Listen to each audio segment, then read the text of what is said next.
अस्सलाम वालेकुम नाजरीन। कोरोना वायरस सारी दुनिया में फैल चुका है। कारोबार हयात बंद हो चुका। तिजारत, तालीम, मजहबी इज्तिमात, सियाहत, गर्ज तमाम शोबा जिंदगी पाज की हालत में चले गए हैं।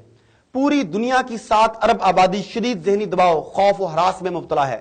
बीमारी की ना तो अलामात वाज़े हैं ना ही वजूहात। बीमारी का टेस्ट भी विद प्रिसीजन ताहाल मुमकिन नहीं।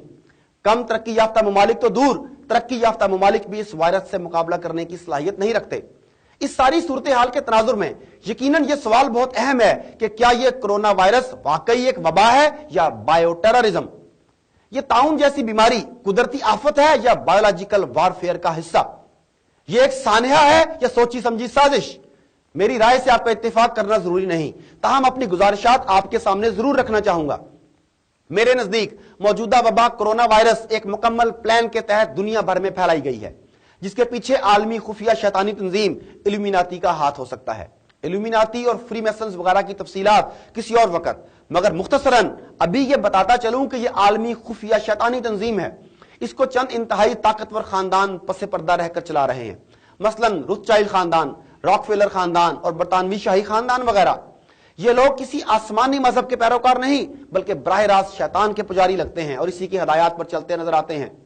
कुछ लोग बज़ाहिर यहूदी हैं और कुछ ईसाई।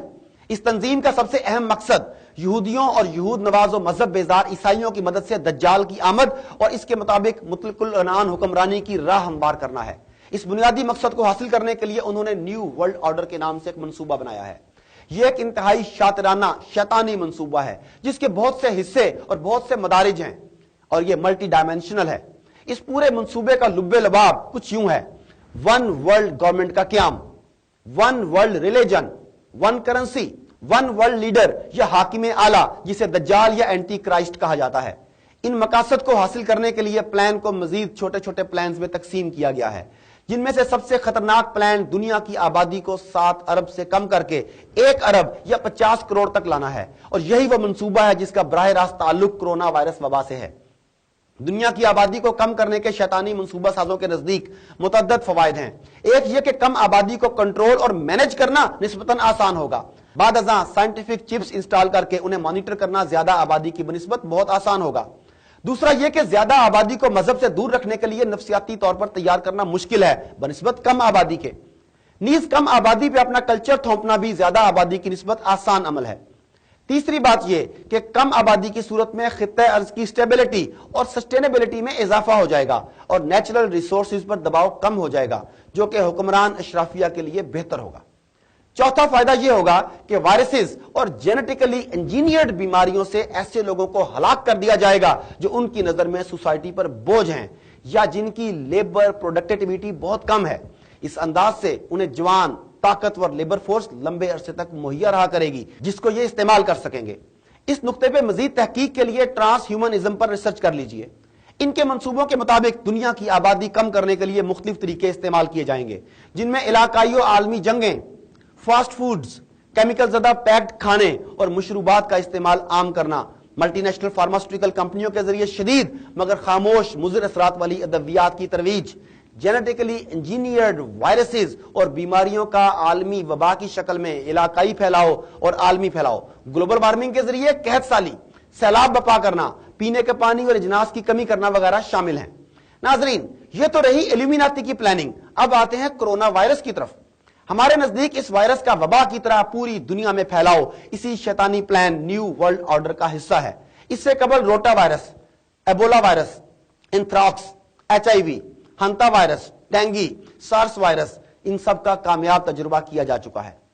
वबा के आगाज पर ही इंटरनेशनल मीडिया का इसको भरपूर कवरेज देना, शह सुर्खियों में खबरें लगाना, तमाम आलमी लीडरों का इस पर बात करना शुरू कर देना, लोगों को डराया जाना, हरासा किया जाना, फौरन लॉकडाउन और कर्फ्यू की बातें करना, यह सब वही है जो प्रोपेगेंडा के तौर पर अफगानिस्तान और इराक पर हमले के वक्त इस्तेमाल किया गया। बीमारियां फैलाने के साथ साथ इस आलमी लेवल के प्रोपेगेंडा और मीडिया के जरिए हरासगी के पीछे भी एक अहम मकसद का फरमा था, और वह मकसद था माइंड एंड बिहेवियरल कंट्रोल, जो कि इल्यूमिनाती के अहम तरीन हथियारों में से एक है। कोरोना वायरस वबा का फैलाव महज एक ड्रिल है, एक मशक है, एक तजुर्बा है। असल जंग अभी आगे है। मौजूदा वबा का फैलाया जाना और इसके हवाले से शदीद तरीन और शातराना मीडिया कैंपेन एक अहम तजुर्बा है जिससे मुस्तकबिल की मजीद प्लानिंग की जानी मकसूद है। मौजूदा वबा शायद चंद माह में कंट्रोल कर ली जाए और इस बार अमवात भी मजमूई तौर पर कम रहेंगी, मगर मुस्तकबिल में यह तजुर्बा मनसूबा साजों को मजीद बेहतर और खतरनाक प्लानिंग करने की सलाहियत दे देगा। इल्यूमिनाती ने इस वायरस के फैलाव से इंतहाई अहम नताइज हासिल कर लिए हैं और बाकी नताइज वक्त के साथ सामने आ जाएंगे, ताहम इनका भी अंदाजा लगाया जा सकता है। नताइज कुछ यूं हैं। पहली बात यह कि लोग बायो वारफेयर के बारे में बिल्कुल ला इल्म निकले हैं और अभी तक इस कीमियाई दहशतगर्दी को एक कुदरती वबा समझ रहे हैं, जो कि इनके लिए एक पॉजिटिव रिजल्ट है। दुनिया को लॉकडाउन करने का एक कामयाब तजुर्बा कर लिया गया और इस लॉकडाउन के नतीजे में लोगों, हुकूमतों, आजाद मीडिया और मजहबी रहनुमाओं के रद्द-ए-अमल को नोट कर लिया गया और अब इस लॉकडाउन के असरात जांचे जाएंगे और प्लान की खामियों को दूर करके आइंदा मजीद बेहतर प्लान बनाया जाएगा। इस तजुर्बे के जरिए करंटीना या क्वारंटाइन का कॉन्सेप्ट एक ही झटके में पूरी दुनिया के लोगों तक पहुंचा दिया गया और उन्हें शदीद ज़हनी मफलूज करके समझा दिया गया है कि जब किसी को बीमार करार देकर क्वारंटाइन करने का हुक्म सादिर होगा तो इस पर एहतजाज नहीं करना, चाहे वो शख्स जिस्मानी बीमार हो या ज़हनी बीमार या ना हो। यूं अजीज से अजीज तर रिश्ते को भी क्वारंटाइन होते देखकर एहतजाज ना करने की हमें बिल वास्ता तौर पर तरबियत दे दी गई है। चुनांचे कल जब हमारे मजहबी पेशवाओं को, सियासी सूझबूझ रखने वाले रहनुमाओं को ज़हनी बीमार करार देकर क्वारंटाइन किया जाएगा तो हम ना सिर्फ खामोश रहेंगे बल्कि खुश होंगे। हमारे किसी अजीज को शैतानी मंसूबों की तकमील में रुकावट समझकर जब इसे खुद साख्ता वायरस का शिकार बनाकर हमसे दूर करने या वायरस के बहाने कत्ल कर दिए जाने की बात होगी तो हम corona virus training and programming की बदौलत कतन एहतजाज नहीं कर पाएंगे। नाजरीन, मैं जानता हूं मेरी बातों पर कुछ लोगों को हंसी आ रही होगी, मगर इंतजार कीजिए, ऐसा चंद सालों या चंद दिहाइयों में होने वाला है। एक नतीजा यह भी हासिल हुआ है कि दुनिया भर की तरक्की याफ्ता मेडिकल साइंस अभी इल्यूमिनाती के मातहत काम करने वाली मेडिकल बायो इंजीनियरिंग लैब से बहुत पीछे है और ऐसे वायरस की कई माह से मुसलसल तबाही के बावजूद अभी तक कोई लैब इसका तोड़ नहीं बना सकी, जो कि शैतानी मंसूबा साजों के लिए बहुत खुश आइंद है। सबसे अहम नतीजा यह है कि दुनिया अब इन्हीं चंद फार्मास्यूटिकल कंपनियों की जानिब देख रही है जो इन शैतानी तंजीमों के कंट्रोल में है। दुनिया बेबसी के आलम में है, हुक्मरान भी बेबस होकर बिलबिला रहे हैं और घुटने टेक चुके हैं। आज पूरी दुनिया के अवाम और हुक्मरान इन मगरबी दवासाज कंपनियों की तरफ हसरत, उम्मीद और आस भरी निगाहों से देख रहे हैं कि कब ऐलान होगा कि वबा का इलाज दरियाफ्त कर लिया गया है। शायद आप अंदाजा नहीं लगा सकते कि इस बात पे शैतान के पुजारी किस कदर खुश हो रहे होंगे। वो सोच रहे होंगे मुस्तकबिल के इस मंजर के बारे में जब वो पूरी दुनिया में मसनूई कहत बर्पा कर देंगे और सारा गल्ला और अजनास इन आलमी सरमायादारों के पास होगी और इनका सरबराह दज्जाल कहेगा, मुझे अपना रहनुमा मानो तब गजा दूंगा। फिर कहेगा, अपना खुदा मानो तब मसनूई बारिश बरसाऊंगा और अजनास दूंगा। नाजरीन, इस बात का इशारा तो रसूल पाक सल्लल्लाहु अलैहि वसल्लम से मंसूब अहादीस मुबारका में भी है कि गजा, अजनास, बारिश सब कुछ दज्जाल के कंट्रोल में चला जाएगा और लोगों के लिए ईमान बचाना मुश्किल हो जाएगा। नाजरीन, याद रखिए कि आने वाले सालों में वही कौम सुपर पावर कहलाएगी जिसके पास biotechnology, genetic engineering, biomechanics, medicine and pharmaceutical technology and research होगी। यह बहुत अहम है, इस बात को समझ लीजिए। अगली जंगें जहां रवायती जंगी साजो सामान से लड़ी जाएंगी वहां मेडिकल इंडस्ट्री इंतहाई अहम किरदार अदा करेगी। याद रखें, आलमी शैतानी तंजीमों की भी बहुत सी कमजोरियां हैं, जिनमें से एक है मैस अवेयरनेस। जितने ज्यादा लोग इनके शैतानी मंसूबों से आगाह होते जाएंगे, इनके शैतानी मंसूबे इतनी जल्दी बेनकाब होंगे, उनके रास्ते में रुकावटें खड़ी होंगी और उन्हें शदीद मज़ाहमत का सामना करना पड़ेगा। मजहब से लगाओ, सतही मालूमात की बजाय हकीकी तालीम, शऊर और क्रिटिकल एनालिसिस की सलाहियत इन शैतान के पुजारियों की असल दुश्मन है। जिनसी बेहरा रवी और मजहब बेजारी, नीज औरत की आजादी इनके अहम हथियार हैं।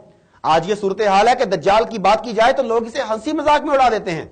रवायात के मुताबिक तो ये वो फितना है जिसके शर से सहाबा और दीगर अंबिया तो एक तरफ, खुद अंबिया के सरदार सल्लल्लाहु अलैहि वसल्लम ने भी पनाह मांगी है। कोरोना वायरस वबा दज्जाल के शुरूर में से एक शर है और यह महज एक छोटा सा लेबोरेटरी टेस्ट है। अभी असल वबाएं आना बाकी हैं। ये जो बेबसी हम महसूस कर रहे हैं ये कुछ भी नहीं। आने वाले दज्जाली फितने और शर इससे कहीं ज्यादा बढ़कर हो सकते हैं। माज़अल्लाह, अंदाजा लगा लीजिए कि दज्जाल के शर कैसे होंगे और क्या वजह हुई होगी कि अंबिया ने भी इससे पनाह मांगी। याद रखें, जब अल्लाह किसी कौम से नाराज होता है तो अपने ही मुनकरीन को बसा औकात इसकी चहेती कौम पर बतौर अजाब मुसल्लत कर देता है। कुरान करीम इस बात का गवाह है, जहां बताया गया है कि बनी इसराइल की नाफरमानियों पर 2 मरतबा यरूशलेम की तबाही करवाई गई। ایک مرتبہ بیبلونز کے ہاتھوں اور دوسری مرتبہ رومنز کے ہاتھوں۔ اس لیے موجودہ صورتحال کو اللہ پاک کی شدید ناراضگی سمجھنے والے بھی درست ہیں، اور یقیناً ہم گناہ گاروں پہ بطور عذاب یہ وبا اپنے منکرین سے مسلط کروا دی گئی ہے، اور نیک لوگوں کے لیے بطور آزمائش۔ اب ضرورت اس امر کی ہے کہ مسلمان سنبھل جائیں اور یکجا ہو جائیں، توبہ کریں اور اپنا راستہ درست کریں، شاعر اسلام اور احکامات دینیہ کی پابندی کریں۔ عرب شہزادے عیاشیوں اور غیر ضروری عمارات بنوانے کی بجائے مسلم ممالک میں تعلیم و تحقیق پہ دولت خرچ کریں، اور یہاں medical science, medicine, bio engineering اور جینیٹک انجینئرنگ کے شعبوں میں مہارت حاصل کی جائے، اور ایسے دجالی حملوں سے بچنے نیز عوام میں عموماً اور مسلمانوں میں خصوصاً قوت مدافعت بڑھانے والی نیچرل ادویات کی، وائٹامنز کی تیاری ممکن بنائی جائے، تاکہ مسلمانوں کو مغرب کی جانب نہ دیکھنا پڑے اور سخت ترین حالات میں بھی شیطان کے پجاریوں کے سامنے گھٹنے ٹیکنے کی نوبت نہ آئے۔ تب تک ویل ڈن ایلومیناٹی، تم اس تجربے میں کامیاب رہے، مگر یاد رکھنا تم اپنے منصوبے بناتے ہو اور اللہ اپنے منصوبے بناتا ہے، اور اللہ بہترین منصوبہ ساز ہے، آخری فتح خیر ہی کی ہوگی انشاءاللہ۔ ناظرین، یاد رہے کہ ساری گفتگو کا یہ مطلب نہیں کہ مرض سے احتیاط نہ کی جائے یا معاملہ محض دعا پہ چھوڑ دیا جائے۔ غیر جانبدار ماہرین کی آراء پر عمل کرنا اور جان بچانے کے لیے احتیاطی تدابیر اپنانا انتہائی اہم ہے۔ اس کے علاوہ یاد رہے کہ اس پوسٹ میں کرونا وائرس معاملے کا صرف ایک پہلو زیر بحث لایا گیا ہے، اس کے معاشی، سیاسی اور دفاعی پہلو الگ ہیں جن پر بعد میں بات ہوگی۔ تب تک ابھی بتائی گئی انفارمیشن پر غور کیجیے۔